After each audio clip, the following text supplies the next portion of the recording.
Salam sejahtera Malaysia, terima kasih kerana menonton video-video dalam channel ini. Sebelum kita mula, jangan lupa untuk tekan tombol subscribe, share, like dan komen. Let's go! Salam sejahtera dan salam perpaduan kepada seluruh rakyat Malaysia. Berita seterusnya dipetik daripada agendadaily.com bertajuk Najib tak patut diampun kerana alasan meragukan. Surat bocor. Berita penuh. Pengamal undang-undang berpendapat wujud unsur-unsur penghinaan terhadap mahkamah apabila surat mengenai Hakim Mahkamah Rayuan Datuk Muhammad Nazlan Muhammad Ghazali yang didakwa melanggar Kod Etika Hakim 2009 disebar. Ini kerana penyebaran surat tersebut disambut dengan desakan pengampunan terhadap Yang di-Pertuan Agong sekaligus dilihat menjejaskan imej mahkamah dan badan kehakiman secara keseluruhan, kata Peguam Mohammed Hanif Katri Abdullah. Sehubungan itu, katanya, Peguam negara mempunyai kuasa dan tanggungjawab untuk meneliti unsur-unsur penghinaan terhadap mahkamah terutama dalam proses pengampunan tersebut. Beliau dilaporkan berkata proses pengampunan perlu dibuat secara teratur dan mengambil kira segala situasi dihadapi Datuk Seri Najib Razak, termasuk kes melibatkan SRC International bagi mengelak wujudnya unsur menghina, mempertikai atau membelakangkan keputusan mahkamah. Malah, pengampunan tidak seharusnya diberikan kepada bekas Perdana Menteri itu semata-mata bersandarkan kepada surat pihak tertentu serta alasan-alasan yang meragukan dan boleh dipertikai, katanya menurut utusan. Sebelum ini, Suruhanjaya Pencegahan Rasuah Malaysia SPRM dalam siasatan terhadap Muhammad Nazlan merumuskan hakim yang mengendalikan kes SRC International itu telah melanggar Kod Etika Hakim dan mempunyai konflik kepentingan. Ia dimaklumkan, Menteri di Jabatan Perdana Menteri Undang-Undang dan Reformasi Institusi, Datuk Seri Azlina Othman Said dalam surat bertarikh 20 Mac kepada Syafi'i & Co., iaitu firma guaman yang mewakili Najib. Surat yang dipercayai bocor itu menyatakan bahawa Muhammad Nazlan telah melanggar Kod Etika Kehakiman dan mempunyai konflik kepentingan.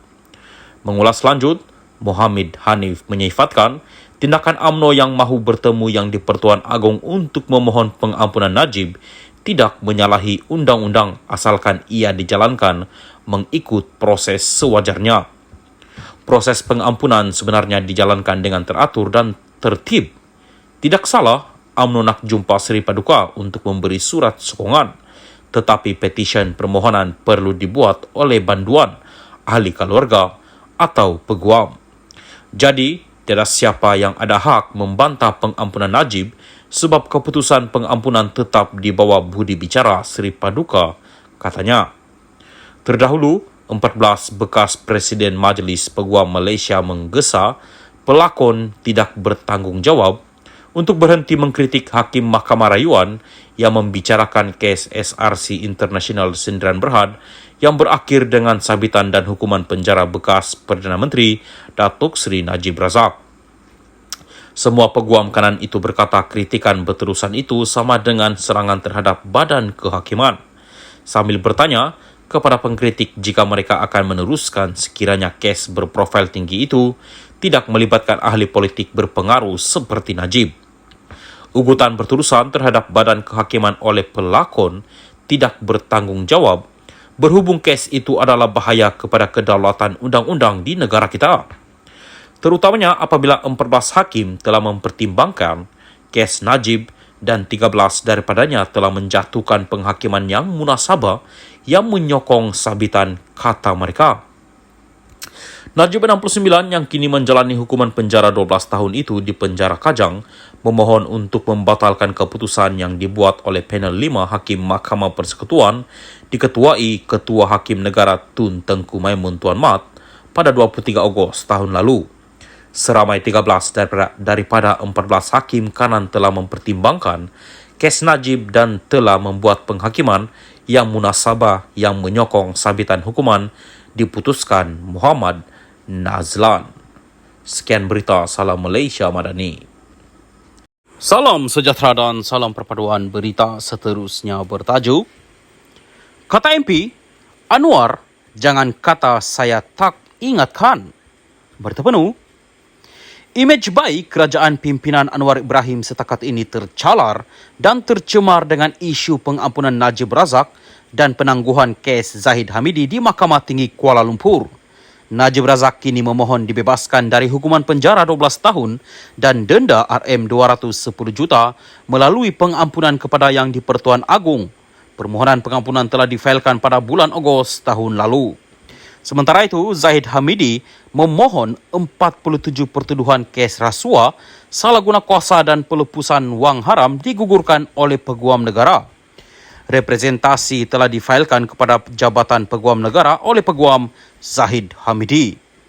Dari prosiding permohonan penangguhan di Mahkamah Tinggi Kuala Lumpur hari ini jelas menunjukkan pihak pendakwaan berjalan seiring dan senada dengan Suruhanjaya Pencegahan Rasuah SPRM memberi alasan tiada bantahan terhadap permohonan penangguhan kes Zahid Hamidi yang dikemukakan oleh Peguam Timbalan Perdana Menteri itu yang juga Presiden UMNO.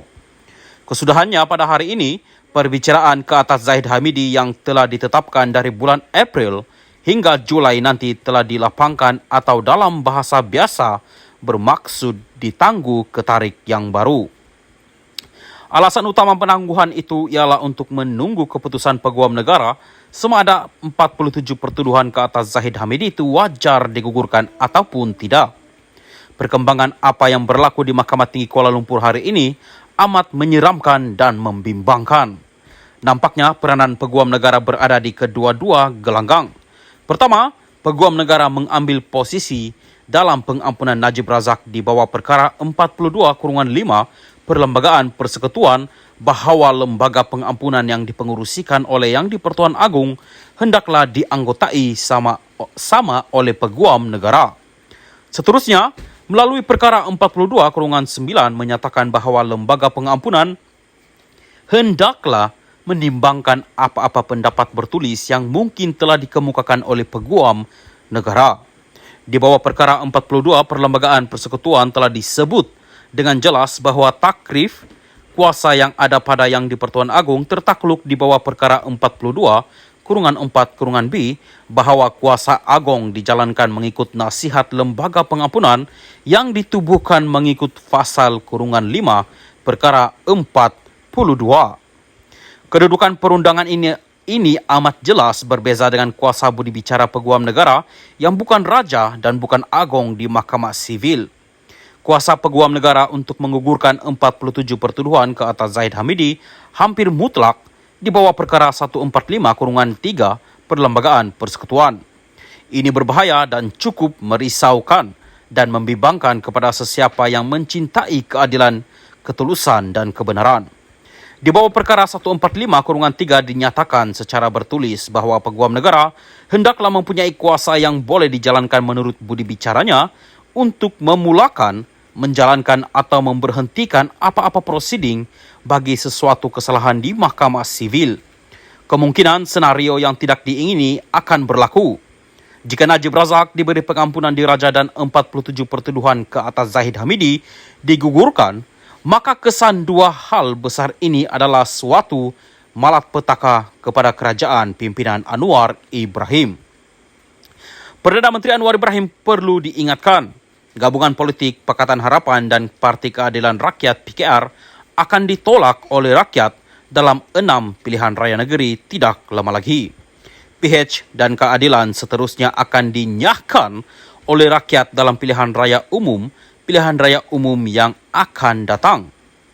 Kesudahannya, PH dan keadilan akan rebah dan tersungkur bersama-sama Barisan Nasional dan UMNO jika Najib Razak dan Zahid Hamidi bebas dan lepas dengan begitu mudah sekali.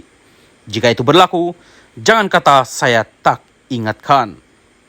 Hasan Abdul Karim ialah ahli Parlimen Pasir Gudang. Artikel ini pandangan penulis dan tidak semestinya mencerminkan pendirian rasmi Malaysia Kini dan juga admin channel ini. Salam Malaysia Madani.